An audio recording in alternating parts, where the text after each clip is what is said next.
Tonton video ini sampai selesai agar Anda tidak gagal paham.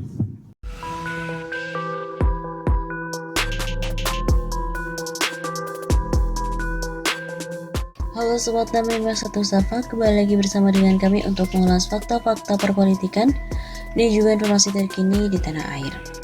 Ada 7 kasus dugaan korupsi yang dilibatkan oleh Ahok, kok bisa? Proses Nasional Pemberantasan Korupsi atau PNPK bergerak melaporkan mantan Gubernur DKI Jakarta Basuki Cahayapurnama atas dugaan kasus korupsi. Adapun laporan yang diberikan Presidium PNPK Adi Masardi ke KPK merupakan kasus lama yang belum diselesaikan oleh lembaga anti rasuah. Dalam kunjungannya ke KPK, Adi juga menyampaikan secara ringkas sejumlah kasus yang melibatkan Ahok selama menjadi wakil gubernur dan juga gubernur DKI Jakarta. Sebagian dari kasus-kasus tersebut bahkan telah diselidiki oleh KPK di bawah pimpinan sebelumnya, namun tidak jelas kelanjutannya, ujar Adi di Gedung Merah Putih KPK pada Kamis 6 Januari kemarin. Adi juga mengatakan bahwa setidaknya ada 7 kasus yang diduga melibatkan Basuki Cahayapurnama.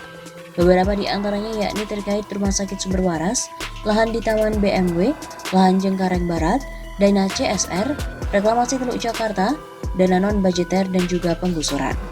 Dirinya juga menduga kasus yang melibatkan Ahok ini didiamkan oleh pimpinan KPK sebelumnya. Kasus korupsinya Ahok ini sudah di sini, gampang, tinggal mengeluarkan dari freezer, kemudian ditaruh microwave, 5-10 menit sudah bisa disantap, jadi sudah siap saji. Begitu kata Adi. Oleh sebab itu, Adi berharap Ketua KPK Firly Bahuri berani mengusut dugaan tindak pidana korupsi yang diduga telah melibatkan Ahok. Maka kami berharap KPK pimpinan Pak Firly ini bisa lebih jelas melakukan pemberantasan korupsi. Kami percaya kepada KPK pimpinan Pak Firly ini. Tandas Adi.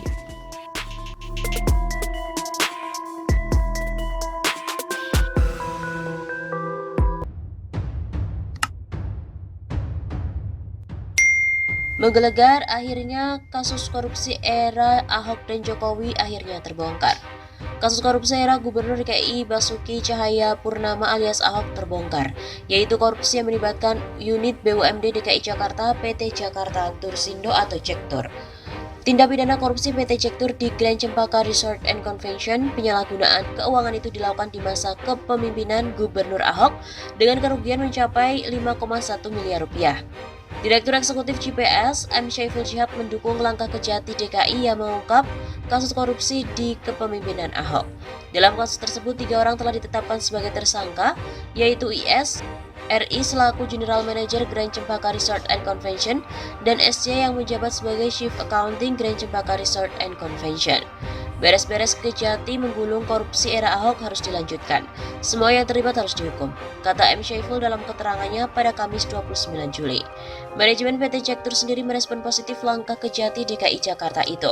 Kami tidak ada toleransi bagi pelaku korupsi, keduanya sudah lama dipecat, ujar Corporate Secretary PT Jakarta Tursindo AT Erik Triadi Rabu 28 Juli. Kasus dugaan korupsi di Grand Cempaka Resort ditemukan dari hasil audit tahun 2015 yang mengindikasikan terjadinya penyalahgunaan dana yang menyebabkan kerugian negara pada 2014-2015. Erik mengatakan kasus tersebut sudah berlangsung beberapa tahun sebelum kepemimpinan direksi saat ini. Erik juga menegaskan oknum karyawan tersebut sudah lama diberhentikan serta tidak lagi menjadi bagian dari PT Cektur sejak Juni 2017.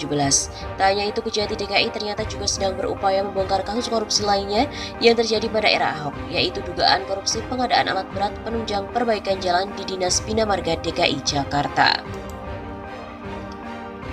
Upaya Kejati DKI Jakarta yang mulai membongkar sejumlah kasus korupsi di Pemprov DKI era Gubernur Basuki Cahayapurnama alias Ahok didukung penuh oleh Jakarta Public Service atau JPS.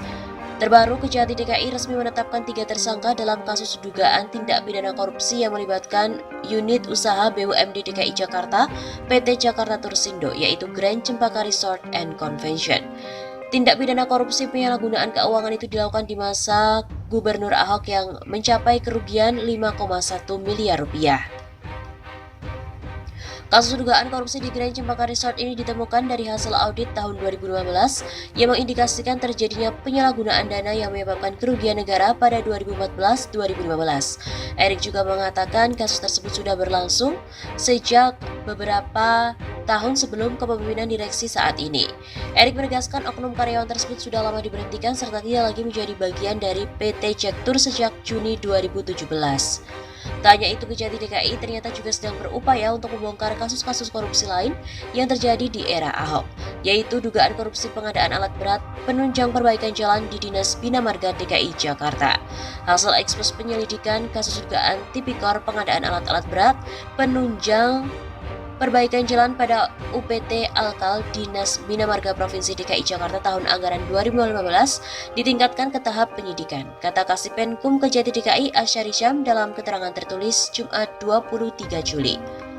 Sama seperti kasus dugaan korupsi di PT Cek Tour, kasus pengemplangan duit negara di UPT Alkal Dinas Bina Marga DKI Jakarta juga berlangsung saat Ahok memimpin Pemprov DKI Jakarta.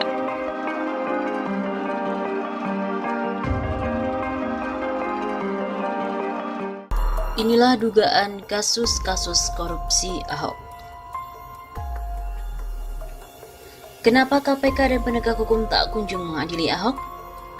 Sudahlah diistimewakan di hadapan hukum oleh pemerintahan Jokowi, Ahok malah akan diangkat menjadi pengelola BUMN.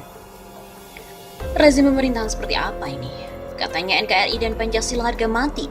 Kok terduga koruptor dilindungi dan malah akan diangkat mengelola BUMN milik rakyat?